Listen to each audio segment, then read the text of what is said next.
Welcome to the Slop Temple. We pray this video helps.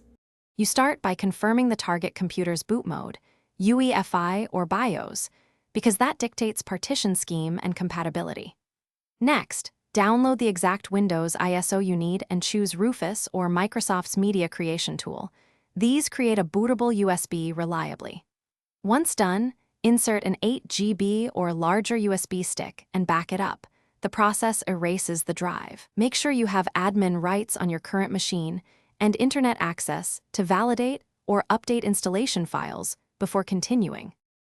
Now create the bootable drive step by step. Open Rufus or the Media Creation tool, pick the downloaded Windows ISO, and select the target USB. Choose GPT partition scheme for UEFI systems or MBR for older BIOS. This matters for boot success. Set the file system to NTFS if prompted for large files, and use the recommended write mode, ISO or DD, the tool suggests. Once you start writing, wait for completion and verify there are no errors. Do not remove the USB until finished. With the USB ready, reboot the target PC and open the boot menu, usually F12, F9, ESC, or F2, then select the USB to boot. Once the Windows installer loads, choose Repair Your Computer and try Startup Repair first.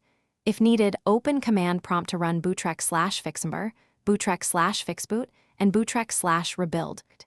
If repair still fails, recreate the USB ensuring correct partition scheme. Test the stick on a different machine, and check BIOS settings for secure boot or USB legacy options. Those are common blockers. Thanks for watching. Consider subscribing if we helped you.